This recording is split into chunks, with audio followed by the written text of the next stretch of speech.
Good evening, and welcome to the Baseball and Beers podcast. I'm your host, John Nee, along with my co-host and beer Sherpa, J.R. Nicholas. Hello.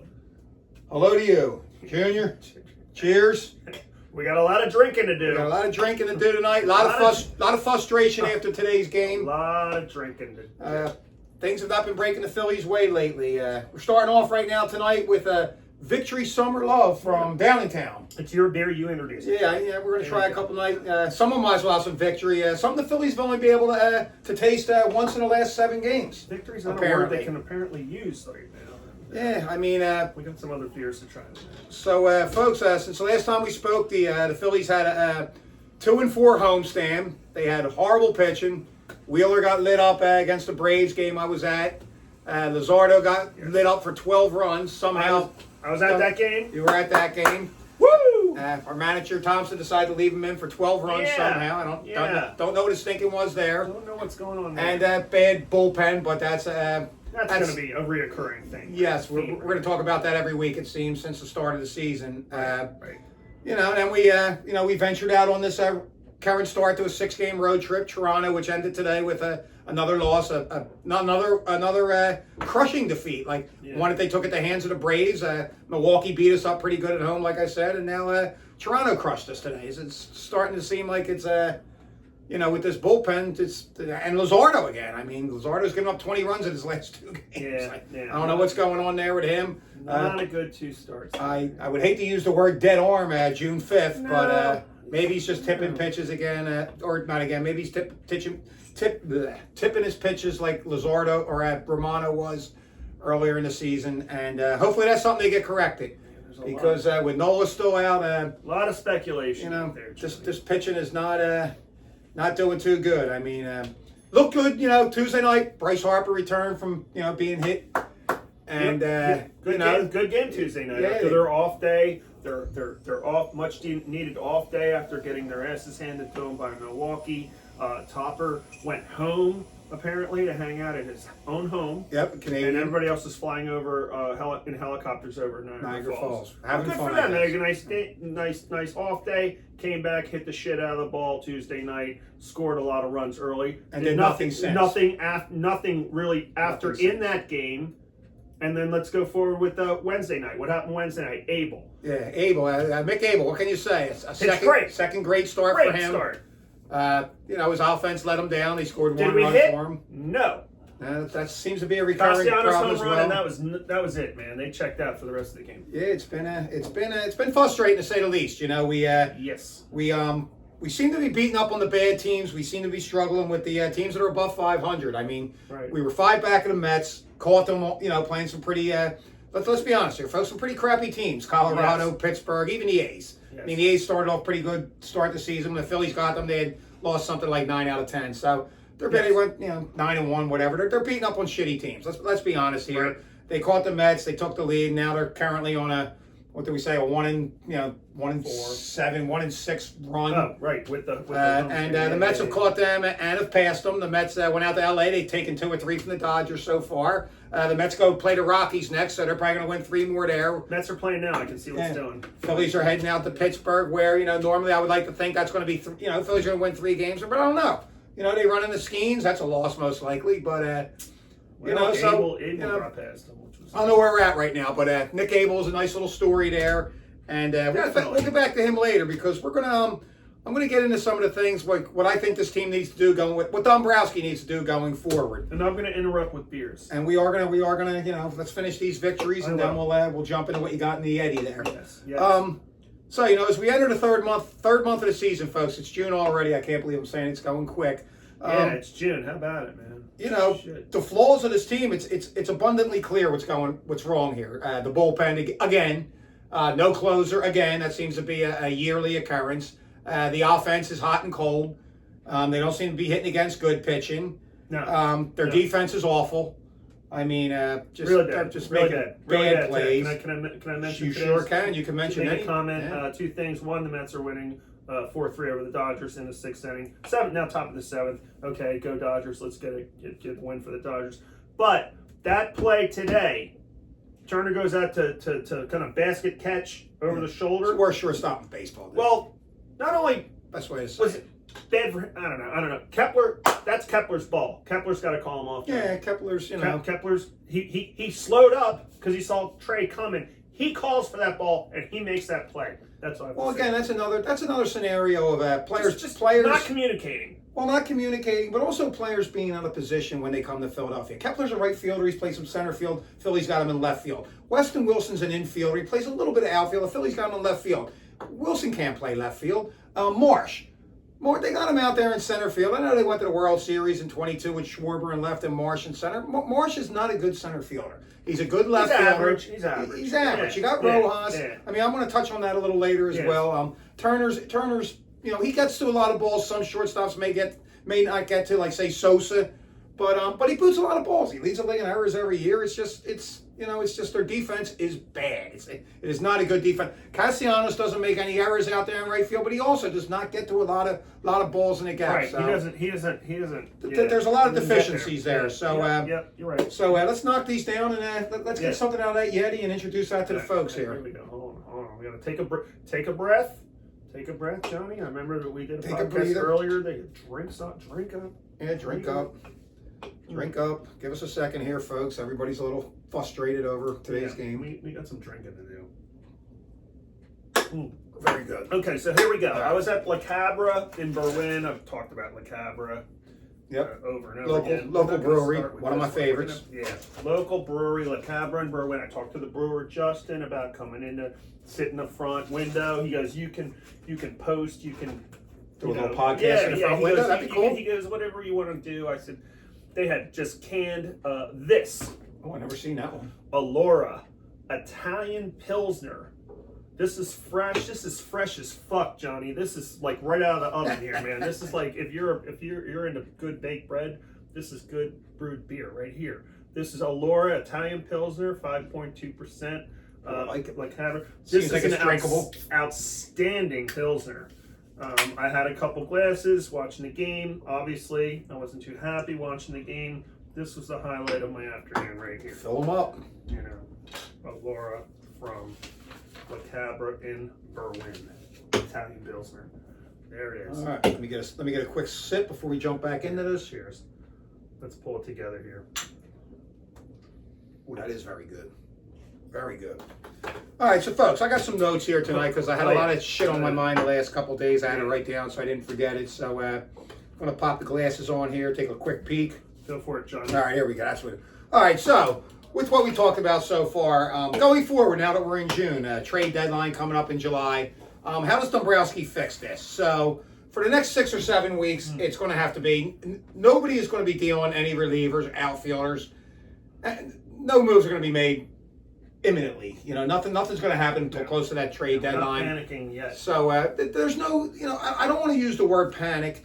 No, the Phillies are only a game and a half. It's frustrating. Yeah, we're a game and a half out. But what I see that I do not like is I see signs of last year where the Phillies got off to a great start and then they just kind of fizzled out, played 500 ball, and the Mets whooped their ass in the playoffs. I'm kind of seeing similarities here. Right now. This right current now. Stretch. Yes. Sure. So for me, how does Dombrowski fix this? First and foremost, he has to sit down with manager Rob Thompson. This platoon is not working. These guys need to play every day. Rojas is a good defensive center fielder. Rojas needs to be in that lineup every day for the next 6 or 7 weeks until that trade deadline, and then they can make a decision whether they think they need to make a move. Brad Marsh. We need the defense. I mean, Marsh. He bats ninth. Yeah, he's a ninth hitter. Rojas. He doesn't have much of a bat, but you know what? Marsh don't have much of a bat. Marsh can't hit lefties. He's less Rojas is superior in defense in center field. Like I said, Marsh is okay in left field.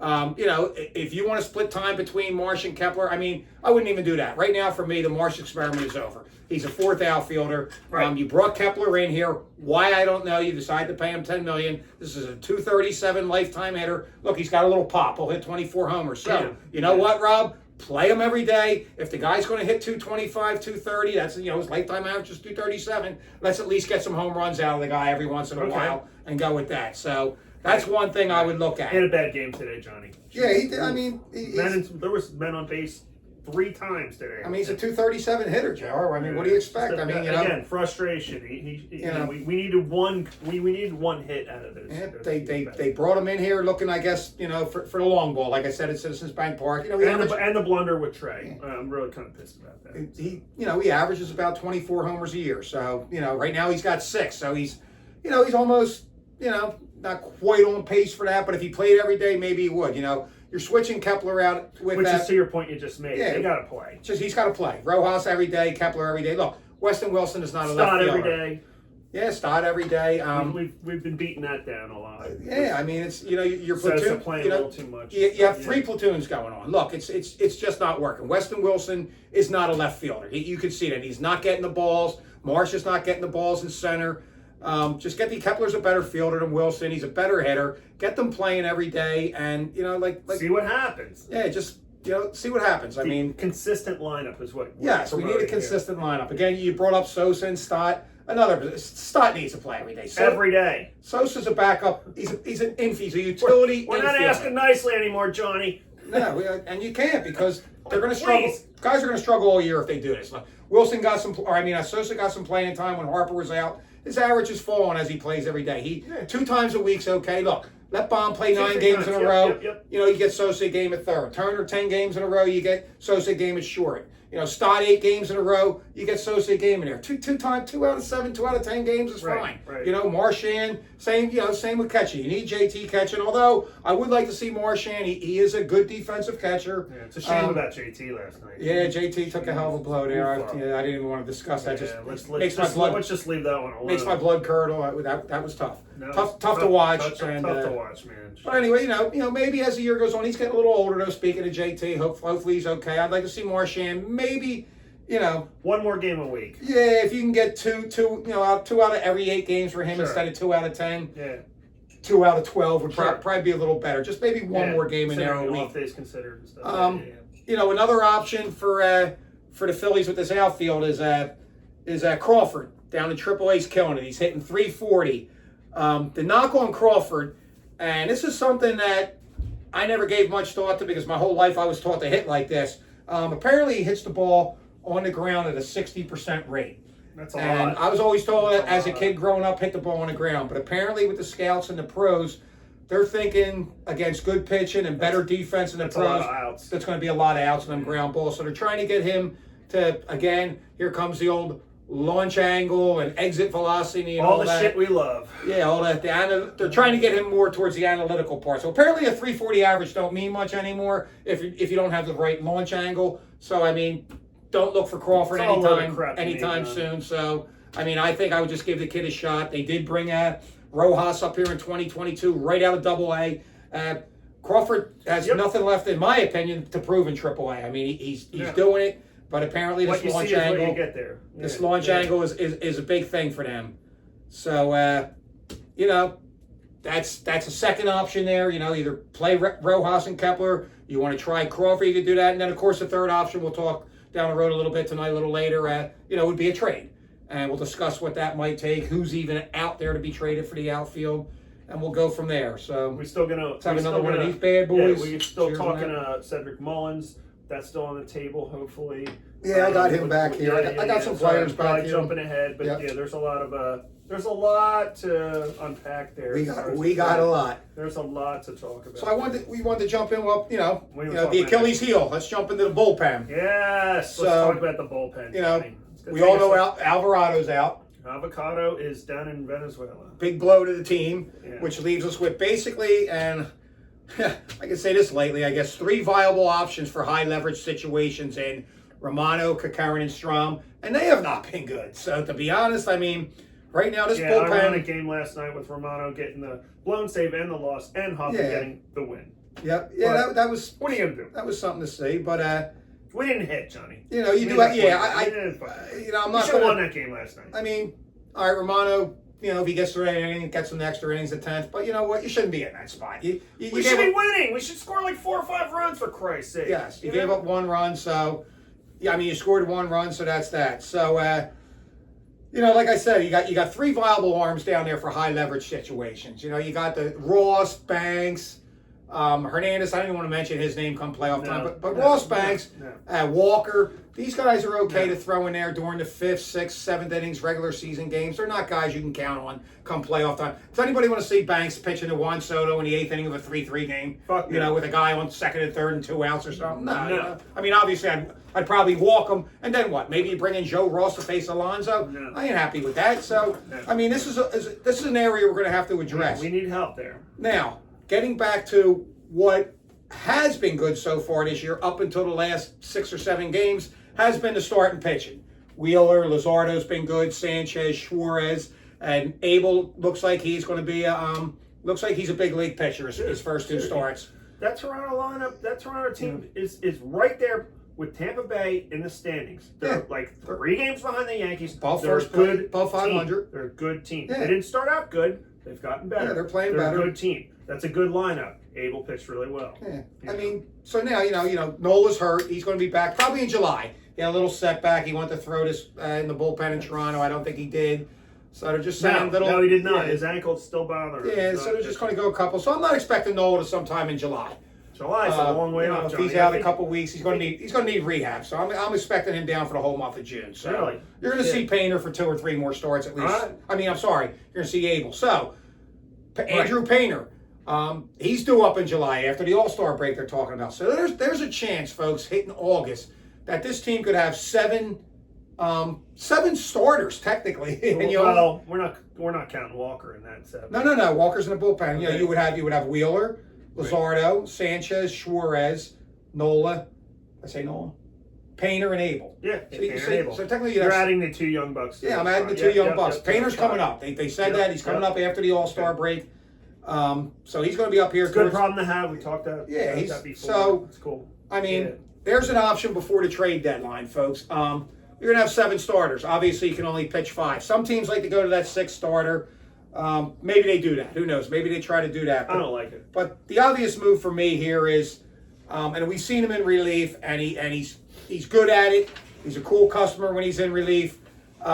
Ranger Suarez. I would personally, when a couple more starts from Abel, Nola comes back, and Painter gets up here and looks like he's going to be an option too, then I think I'd be comfortable moving Ranger to the bullpen in the closer role for this team. And not only in the closer role, he could give you an 8th and 9th inning on a Tuesday night, come back and give you the 9th on a Thursday night, and then maybe give you an 8th and 9th again in the on a Sunday. I mean, he could be a multiple inning reliever for you. Free-trade.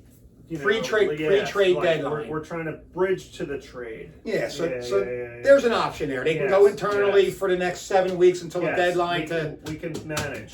Patch this bullpen together if they want to. If they want to. If they choose to. If he chooses, if they choose to, they will have a fucking laser out there for an inning and then just shut it down. Enough Walker for an inning. Enough with the lasers, the Seth Johnsons, the guy, the DeGee who was up late. Enough of these guys that are coming up. I don't even know who that guy was today. I was like, enough with that. This is a team that's built. They spent a lot of money. The owner here. This team is built to win a World Series. You got an aging core here. Schwarber's a free agent next year. Realmuto's a free agent. The time is now.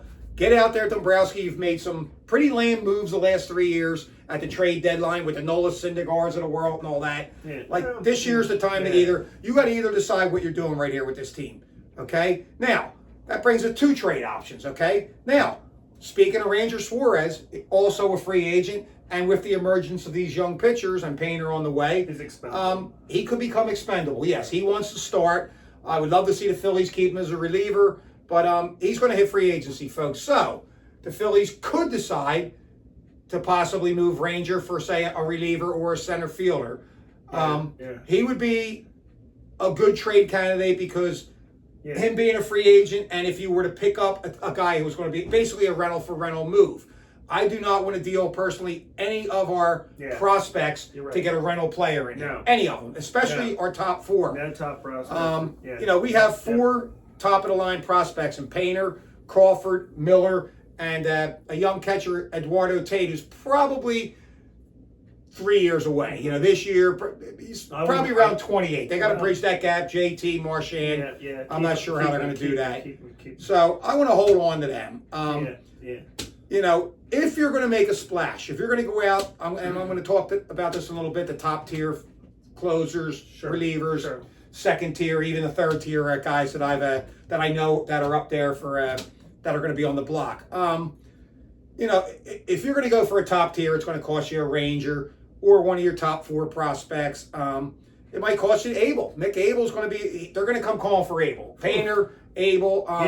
He's had quite the debut. This is a tough decision for me, for Dombrowski, I'm sure, for the Phillies management. If I was to move a guy like Abel with what he's done so far, we got a little launch on. Yeah. Go ahead. Yeah, if I was going to move a guy like Abel, it would have to be for a player under team control, a la Mason Miller, who we would control for 2 more years after this year. Ain't happening. Someone like that. No, it wouldn't be Abel for Mason Miller. It'd be Abel and prospects. But if I'm going to trade a young prospect like that, I want a guy that's under our. I don't want a rental. I don't want a guy who's going to come in here for August to October and be gone for the next 2 years. So that's a name that's going to come up. Abel, obviously Painter, Miller, Crawford. To me, I think they're all untouchable. So let's tell the folks what we got here real quick before knock that down. I'll jabber about this. Long John. I don't know if we featured this before. I'm not sure. Long John, also from La Cabra in Berwyn, also in Bryn Mawr at the hospital. Everybody go to the La Cabra Smokehouse. Great place for food. In Bryn Mawr. He loves it there, the food. Me and the wife the burnt been there ends, plenty of times, yes. Solid food. And this here is their Long John Lager, which is outstanding. And when you're done with your little Pilsner sip there, I'll give you some Long John. Give me a new glass. Yeah, we got plenty of glassware. Yeah, it's a speakeasy. The John Nee Speakeasy is alive and well here. All right, now I have had Long John. Yeah. Long John, so Long John. I'll jump back into it as quick as possible here so we don't keep everybody all night long. Sláinte. Go Phillies. Go Phillies. I mean, I'm looking forward to Pittsburgh. It just sucks that the weather's going to stink. Suck a little bit. And I'm going to get my sip on and just hope for the best. So, yeah, that's all. What are you going to do? I'm going to put this shit day and game last night start the road trip behind us. Like our players should do as well. So hopefully they will on the way out to Pittsburgh. Yeah. So that leaves us. So if the Phillies are unwilling, the deal say sure as they decide to hold on to them, and our top 5 prospects, what do we have left here? So you got Rincones Jr. down there. He's struggling a little bit in AAA, but he had a good spring. His name's out there. Escobar is in the top 50 for MLB baseball. Young player, years away from being in the pros like Tate, but he's a top 50 in the MLB prospects. So that's a name would be out there. And then Otto Kemp, who seems to be just hitting the cover off the ball down in AAA, but has nowhere to play up here with Stott and Turner and Baum and Sosa up here. So he's a 27-year-old minor league guy, but he could be someone that could some kind of package with them guys, and then anyone else in the Phillies top 30, the top 30 prospects they have, it might cost a few of them, which is fine. They're it's going to cost us. You just want to hold on to them top. Hold on to them top 5 if you can. Can we touch on one point? Sure can. To make when you spoke of this last podcast briefly, we, defensively and all this stuff, like, actually we concluded that it's not going to happen this year, but would Turner go to the outfield? I mean, that's going to be up to him. That's a lot, but that affects all your prospects in your trade prospects who you trade for, sure. Unless if you trade, are you going to move? That's something we want to do because he's such a disaster at shortstop. Right now, it's really bad. And here's the thing too. I don't believe they have the answer there. Like a lot of people just think it's as simple as all up in the air right now. Flip Stott. Well, now who plays second base? Does Turner go to center field and Stott becomes Sosa becomes your second baseman? Are you going to bring up what's his name? You got Miller come. Is Miller ready next year? Probably not. He's probably 2 years away. Yeah. So I don't think that's anything that we're going to see. A lot of questions. We're not going to see that happen this year or next year. Turner's going to be the shortstop here for 2 years.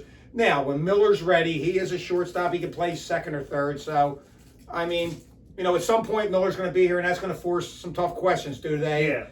That's basically what I was presenting. Yeah, I mean, did they trade Stott and put Turner at second? No. I mean, don't do that. Do you put Turner in center field? I want Stott leading off freaking playing every day. Well, I want to talk about that too because he hasn't really. We'll talk about that in a minute. But getting back to the trades with the Phillies, another big problem that we're gonna have is every contender is going to be looking for relievers and help at the deadline too. So it's going to drive prices up. So. You know, the Phillies are in a tough spot. Dombrowski's really in a tough spot. He didn't address this spot. He didn't address this problem in the offseason when he could have through free agency. And now it's going to cost him probably some prospects or a player like Ranger or, maybe, again, I don't think they're going to move on from a guy like Stott yet. He's in his third year here. He has not, in my opinion. No. I don't know what other people think. They've tried him in this leadoff hole. He's not getting on base enough for that spot. He hasn't quite lived up to the potential he is there. He's still a young player, so, I mean. Still a work in progress. Somebody's going to have to move when Miller's right here. It's going to be Baum. Turner's going nowhere with 8 years left on that massive contract. So forget about Turner moving, folks. He's here. So you might see Baum's contract come up. They might move on from Baum. Look, I like Baum. He's improved on his defense now. He's a good third baseman now. He's going to hit 285, 290 every year, it seems. Runs, 90. He hits a lot of doubles. He's going to drive in 90 runs if he's batting, third, fourth, or fifth. The power. The only thing Baum lacks is he just seems closer to a 15 home run guy. Maybe that'll come someday down the road. I would say I doubt it. He's far enough along in his career that he should be hitting 20, 25 now, and it hasn't happened. Yeah, it hasn't happened. Which makes him kind of like less valuable, right? Yeah, he like as far as like trading him and stuff. He could be moved in a package because they decide they don't want to give him the 25, 30 million, 6-7 year contract. He's not that guy. We'll see that down the that'll come out. We're being a little getting ahead of ourselves. Yeah, we're getting ahead of ourselves. Like I don't expect the only person I would see the Phillies possibly moving this year would be Ranger. If there's a team looking for a starting pitcher, Arizona is a team that's going to be fighting for a wild card spot. Corbin Burns got hurt. No, man, they're struggling. They are struggling, but they always seem to turn on the second half. They won today. They came back and scored like 7 runs versus the Braves today. Yeah, and beat them in the 9th inning. So I mean, look, and Mets up 5-3, top 8. Yeah, they're going to be 2.5 up on the Phils. That's I mean, personally, that means they're going to take 3 out of 4 out in LA. Out of LA, yeah, Mets are playing pretty good ball. Mets are good. They're pitching. Their pitching is good. Like I said, Arizona. Would be a team I could see that might call the Phillies about Suarez. They have some bullpen arms they could deal. For me, am I trading Suarez for one bullpen arm to Arizona like that? Necessarily. Absolutely not. I might want 2. Don't have to be a closer, but I would probably want 2 guys out of that deal. So I don't really that'll be a tough that'll be a decision Dombrowski's going to decide. Are we better off with or without him? I would think Ranger in the bullpen means you only have to get one more bullpen guy. Ranger being traded means you now need 2 bullpen guys. So that to me would be a dumb move. Well, wait a minute. We got Weston Wilson out there to finish those games, Johnny. That's a nasty knuckleball. Sorry. Awful. Sorry for going there. So, cheers. All right. So, getting back to this trade deadline, the only way the Phillies are going to be helped here, folks, is going to be, I don't think it's coming, Painter's going to come up. He's going to help in the starting rotation. I don't foresee Crawford coming up and taking Rojas or Marsh's spot this year. So they're probably going to have to go outside of the organization with a trade, or they're just going to have to suck it up and it's going to be Rojas or Marsh. So who do we have out there in the outfield that could be available? Cedric Mullins' name from Baltimore comes up. Lewis Robert Jr. from Chicago is not having a good year. His name's been coming up for 2 years. They're going to cost you a top prospect. Let's face it. Not the Baltimore, the White Sox are not going to give these guys away for nothing. They're going to come asking for a top 5. You could say no. Maybe on the fence for a lot of stuff. Maybe you get away with 2 or 3 lower prospects. Maybe you get away with giving them a 6th or 10th and like an Otto Kemp. Maybe you give them like your 6th and your 10th and throw Rojas in there. They still see something in Rojas or a Marsh. For like a Mullins. I don't want another Hayes trade. That's bullpen stuff. Yeah, I mean, there's 2 other guys like a little lower than that. You got Ward with the Angels and Sanchez with Miami. They wouldn't cost as much. You probably get out there with a couple lower levels, but again, I mean, it's not an upgrade that's going to move that dial. You're talking an Austin Hayes move again, and to what you spoke about in Seattle last summer. It didn't move the needle for you. Remember that podcast? Mm-hmm. You were like on the balcony, like, yeah, this didn't really do it for me. Like it's a toss up between prospects versus effort to reward ratio. Like, are we gonna dump prospects and get? It would be a trade. It would be a trade. Like, it's just there's a lot of discussion. Trading for Ward or Sanchez that'd be making a trade for just a sense of making a trade, just shaking it up, trying something different. We've done that in the past, doesn't? I mean, look. I mean, there's a trade, and I'll talk about this in a little bit after I go through the relievers. Or there, a move I would like to see made, but it would cost. And I do think it would really help the Phillies, and it would give them a legitimate shot. And I talked about this, I believe, on the last podcast. I'll talk about it again. But first, let's jump right into the so what relievers would be out there. All right? So it's, you have Fairbanks from Trinity. These are top-level guys that are going to cost one of our top 5 prospects, and they're going to cost at least, 2 more prospects. You're probably going to end up giving 2 in the top 10 and maybe even a 3rd and 4th prospect in your top 20. Okay. So we got Fairbanks from Tampa Bay. Right. Helsley from St. Louis. Right. Batista from Baltimore. I don't know if St. Louis is going to deal anything. We'll see. Free agents, again, it comes down to free agents. Is he a rental?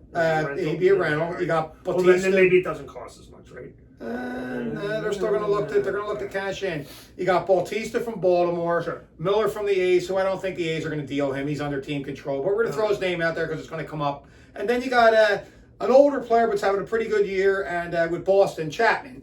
And Boston's not doing what they're supposed to be doing. Everyone thought they might be a playoff team this year. They're fading. They're 4th in the division now. No, they stay. I still think Boston would come looking for teams are going to be looking for relievers. So if you want to basically give us Chapman, I'd take him. But other than that, no, I don't want a 30. They're going to cash in with Chapman. They're going to cash. They're going to cash. Good. Well, it's not going to be with us, John.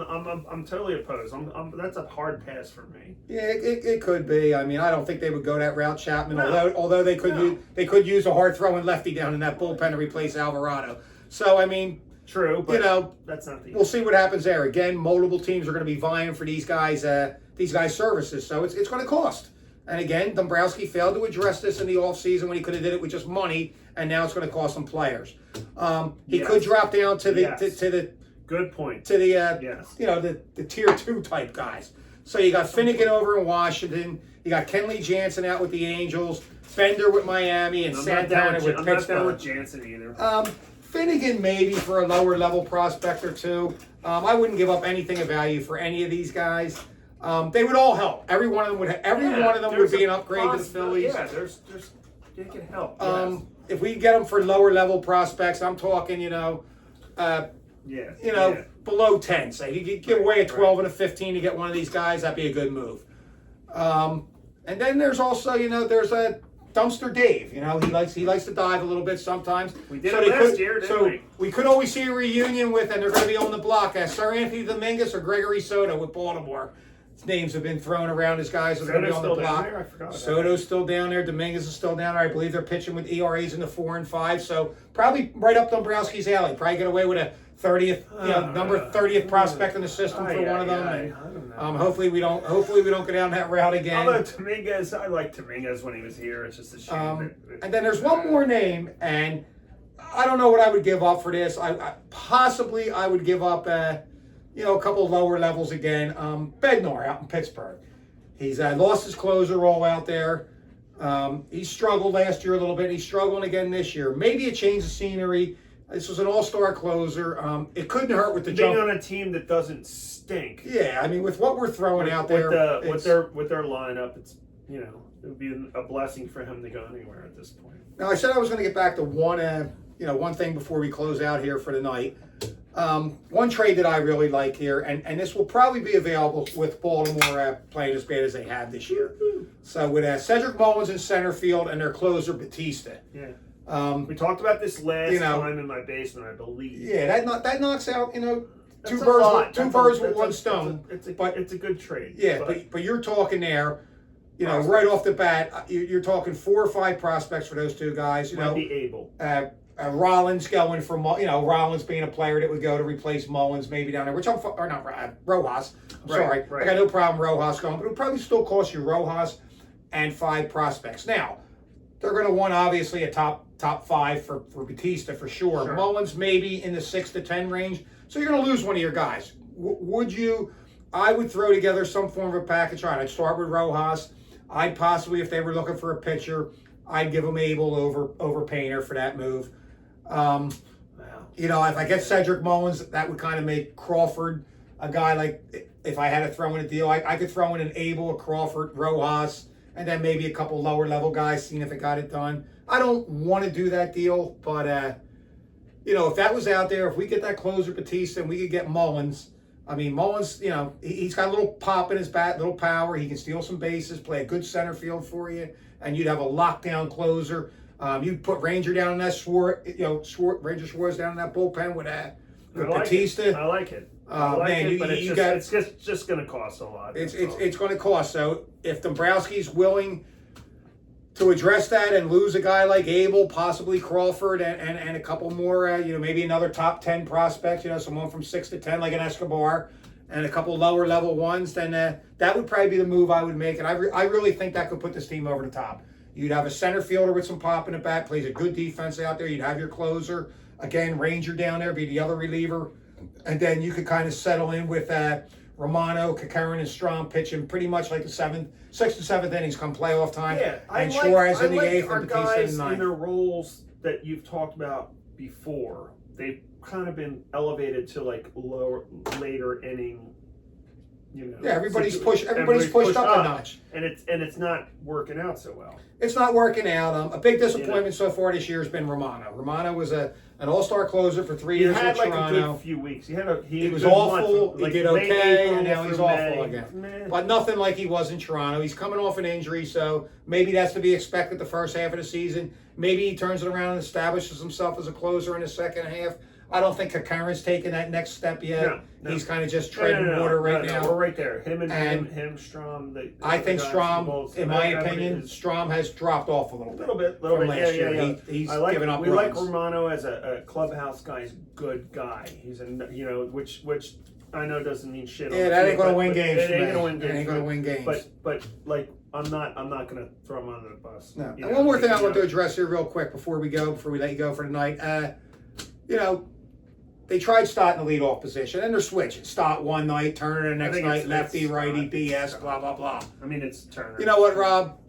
Let's just get this lineup set. Turner leads off, Harper second, Baum third, Schwarber fourth, Casti fifth, Kepler sixth, Realmuto seventh. You know what I mean? Or even go sixth behind Casti. Go Stott sixth, and Realmuto seventh. Kepler could hit eighth for you, and Rojas ninth. Get these guys in a set position in the batting order. Stick with it. Get your best. Turner's your best hitter so far this year, average-wise. Get him as many bats as you can. Get Harper in that 2 hole, as many bats as he can. Baum's starting to heat up. He's up to around 280 now. We know he's going to hit his doubles, driving runs. Get him in that 3 hole. Schwarber stays in the 4 hole. Casti 5. Stott 6. I like it. JT 7 or 8. You can go Kepler 7, JT 8 if you want. Rojas 9. Get this lineup set and stick with it for the next couple weeks and see what happens. Stop messing around with it. I mean, that's where we're at, folks. I mean, we know what's going on here. We all see it. This just in, real quick. Dodgers come back and tie it, win it. 5-5. All right, that'll help. Let's get a Dodger win. So, go again. I'm not the score to watch and piss on this podcast. It's a good podcast, Johnny. Cheers. Not a bad one. Not a bad one. It's a good one. So we know we see what they need, folks. We know the starting pitching is going to carry them most of the year. We're going to drink this beer. We need an upgrade in the outfield, and the bullpen needs to be fixed. Big thing now is can Dombrowski do it in the next 7 weeks? So that's all we have for tonight. Get back to you in another 10 days or so. Let them get through at Pittsburgh. We'll maybe update you on our what we feel about that. After the next homestand, possibly. And yes. We'll see where we're at, folks, because we're getting damn close to the halfway mark here, the 81 game mark. So it's time for this team to get in gear. Who do we play for the Cubs? I forget. I'm not even sure. Oh, it's Toronto. We play Toronto. Back to Toronto. At home. Toronto. At home. That's all we got for you tonight, folks. Have a great night. And have a great weekend. Go Phillies, everybody. Go Phils.